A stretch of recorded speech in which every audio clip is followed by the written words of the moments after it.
En primer lugar, quería agradecer, como mi compañero Rafael Rebollo, y lo vamos a hacer todos, creo, no vais a cansar de escucharnos los agradecimientos, el trato que nos habéis dispensado cuando Martín nos presentaba como ponentes extranjeros. A mí me ha extrañado, sinceramente, me he sentido raro. Y bueno, desde que llegamos, Mar del Plata, La Plata, Buenos Aires, en fin, nos tratáis como hermanos, al margen de los chistes de gallegos, nos tratáis como hermanos y estamos encantados. Mi colaboración en esta mesa sobre delincuencia económica tiene que ver con la incidencia que pueda tener el fenómeno conocido como globalización. Es un fenómeno en el que estamos inmersos y de cuya interpretación y derivación hacia el derecho penal pues depende, digamos, qué grado de influencia pueda tener. Yo quería desde el principio erradicar una idea que creo que estaba muy extendida, que es la de que la globalización es una especie de universo de oportunidades para todos los ciudadanos del mundo, que las tecnologías de la información y la comunicación, las famosas TIC, servirían para que todos los países, o todos los países menos avanzados, en esa terminología eufemística de Naciones Unidas, países pobres, en definitiva, fueran cada vez creciendo más, ¿no?, y teniendo mayor riqueza. Tecnologías que estamos utilizando hoy con este sistema de videoconferencia, por ejemplo. Sería, digamos, un fenómeno que serviría para igualar a todos los países del mundo. No lo creo, en absoluto. Creo más bien lo contrario. Los datos son tozudos, los datos nos dicen, datos de Naciones Unidas, no es sospechosa de ser parcial, en ningún sentido. Los datos lo que nos dicen es que, por ejemplo, los países menos avanzados de África en los últimos 25 años han crecido como renta media de $340 a $349. Mientras tanto, los países ricos han crecido de $20.000 a $32.000 la renta media. Eso quiere decir, evidentemente, que la separación entre países ricos y pobres cada vez es mayor. Me parece muy poco cuestionable que la globalización no significa que todos seamos cada vez más iguales, sino más bien que todos seamos cada vez más desiguales. Bueno, más allá de eso, a la hora de identificar qué significa la globalización, yo soy de los que creo que estamos en una especie de tercera revolución industrial. Lo importante de las tecnologías de la información y la comunicación no es tanto que nos permitan escribir correos electrónicos rápidamente, sino que esas tecnologías se han introducido, se han insertado en el proceso productivo y permiten que ya no se pueda hablar de una empresa ni siquiera nacional, sino de una empresa mundial, flexible, donde la producción radica en cualquier lugar del mundo y los distintos componentes, por ejemplo, de un vehículo, se insertan a partir de la producción en diferentes continentes. Es decir, es un modelo de producción nuevo, después de la primera revolución de la máquina de vapor, de la segunda de la electricidad, el fordismo, etc. Pues estamos ante un nuevo modelo de producción, distinto, mundial. Eso sí lo creo. Es decir, creo que existe la deslocalización, que las empresas se distribuyen en distintos lugares del mundo. Creo que existe un cada vez mayor índice de transnacionalización, índice que lo que viene a señalar es, bueno, de toda la dimensión de una empresa, qué parte es la que se mantiene en la matriz y qué parte está externalizada. Por ejemplo, la empresa Vodafone, conocida por todos, tiene un índice de transnacionalización de un 85%, es decir, fuera del Reino Unido hay un 85% de Vodafone, tiene un gran peso. Por tanto, estamos ante un fenómeno de producción y de diseño empresarial diferente. ¿Qué es o de qué manera incide eso, qué repercusión puede tener en el ámbito del derecho penal? Bueno, yo creo que, aparte de que lo dicen informes de Naciones Unidas, ello nos aboca seguramente a una diferente composición de la delincuencia económica.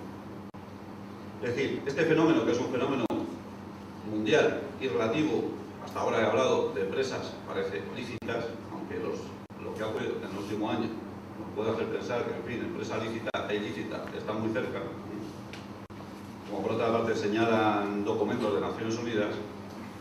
Bien, más allá de eso, lo que nos plantea es: ¿la delincuencia se organiza igual que se organiza el mundo empresarial transnacional?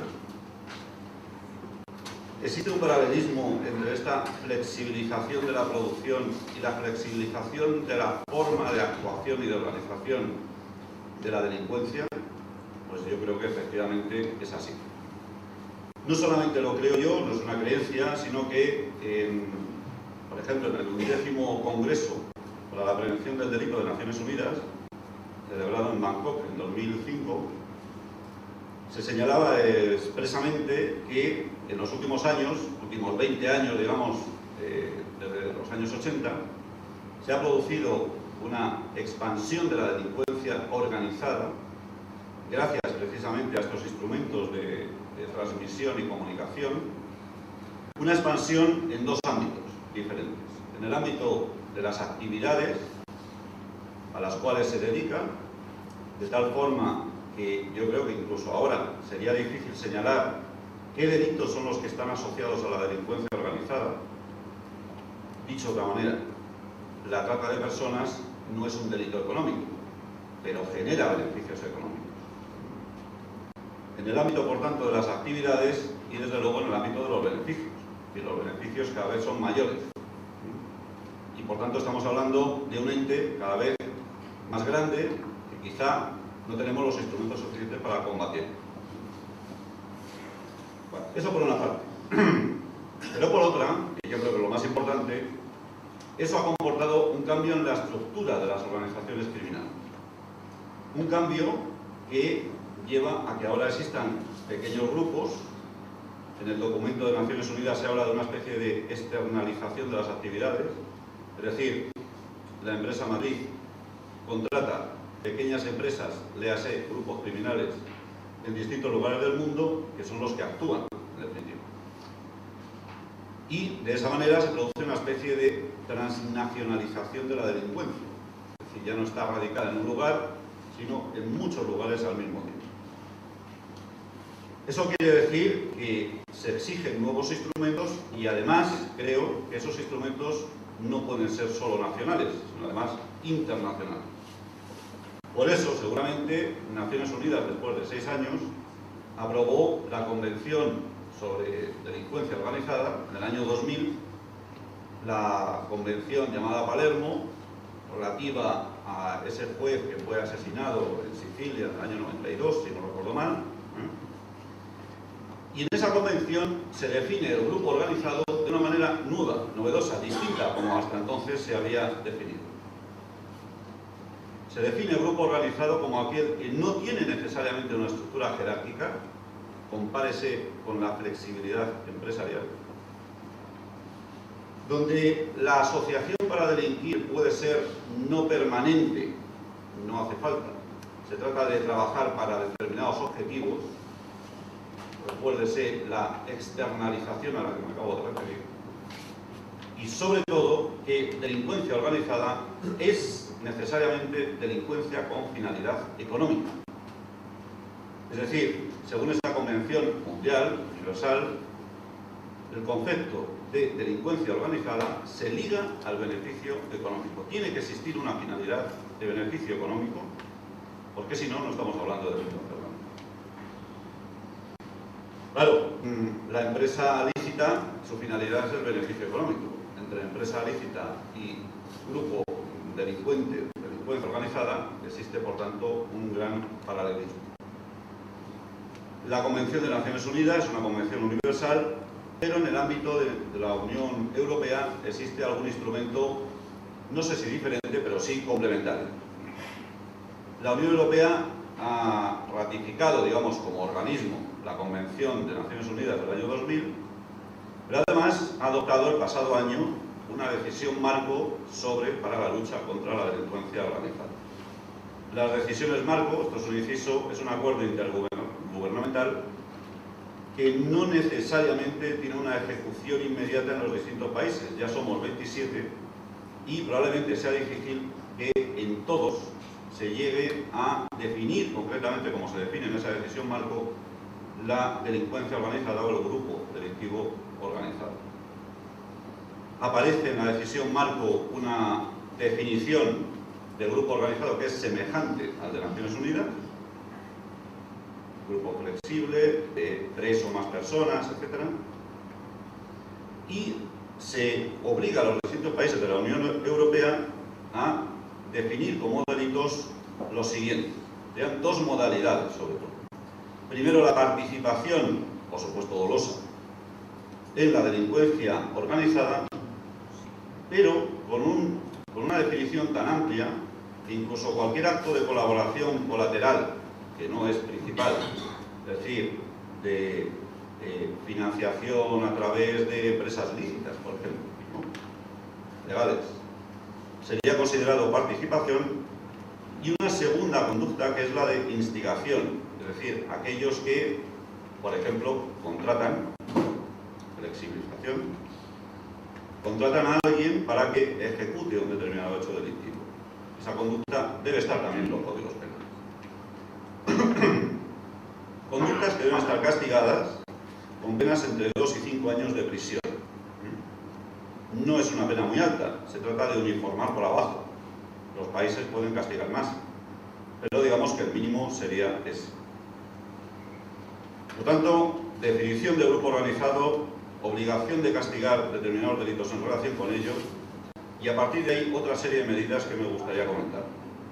Por ejemplo, la obligación de que en todos los códigos penales se instituya el sistema de los arrepentidos.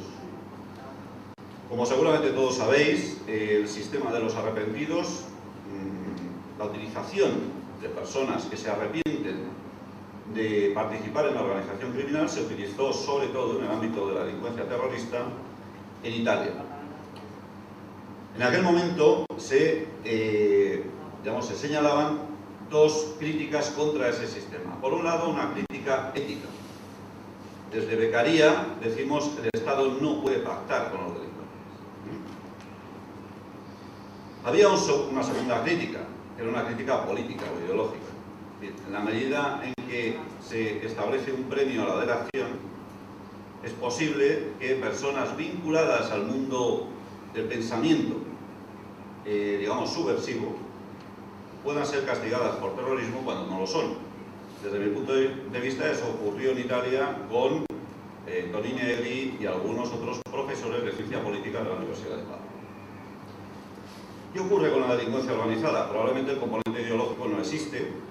Existe solamente, digamos, un instrumento que parece muy atractivo de infiltración dentro de una organización criminal. En este caso es una infiltración jurídica, porque se premia a la persona que colabora con la justicia, pero no salva, digamos, uno de las críticas que también se hacían de aquella utilización en los años 80 en Italia, que es la construcción de megaprocesos donde no existe una garantía, digamos, exhaustiva sobre la prueba de que la persona señalada por el arrepentido sea efectivamente alguien vinculado a la delincuencia organizada.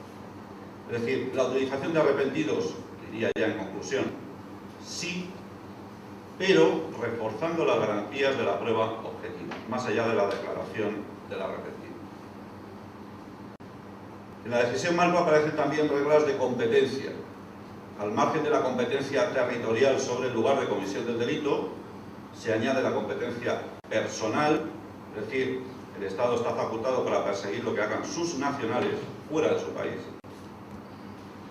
Pero además se incluye una novedosa modalidad de competencia, que es la de que, digamos, los beneficios obtenidos los sean de una empresa radicada, organización criminal, radicada en el país que quiera, digamos, perseguir el hecho. Es decir, ya no es indicativo solo el territorio, sino también el beneficio. Recuérdese lo que decía antes de Vodafone, dónde radica la matriz y dónde se produce, a favor, en beneficio suyo. Se produce en todo el mundo, pero radica en Inglaterra. Digamos que haciendo el parangón, Inglaterra estaría capacitada para perseguir los hechos delictivos. Me imagino, no habrá de Vodafone en todo el mundo. Finalmente, se establece algo que, bueno, Rafael Rebollo se ha referido a ello en relación con delitos societarios, etcétera, que es que los países, los 27 países de Europa, no pueden establecer ningún requisito de perseguibilidad, como por ejemplo la denuncia. Es decir, los ministerios públicos de los 27 países deben estar habilitados para perseguir de oficio estos hechos. No se pueden poner trabas a esa persecución. En España no existe ninguna regulación sobre delincuencia organizada, prácticamente. Solo existe una cláusula, curiosamente, en la Ley de Enjuiciamiento Criminal, nuestro Código Procesal Penal, en relación con los, ahora sí, infiltrados dentro de las organizaciones criminales. En la Ley de Enjuiciamiento Criminal se establece la posibilidad de que existan estos sujetos, la infiltración, y la definición que se hace de delincuencia organizada es parecida a la que establece Naciones Unidas, pero vinculándola a la comisión de determinados delitos. Es una lista muy amplia, pero que yo creo que no cubre todo el abanico de la delincuencia organizada. Nuestro Código Penal se tiene que adaptar a esta decisión marco. En un proyecto de 2007 parecía que se quería adaptar, pero hay que tener mucho cuidado a la hora de definir qué es delincuencia organizada, porque con mucha facilidad se puede incurrir en la similitud entre esa definición y la de la mera asociación para delinquir. Y son dos cosas completamente distintas. Por tanto, nuestra tarea pendiente en España es aplicar esa decisión marco y definir de manera correcta la delincuencia organizada. Nada más y muchas gracias.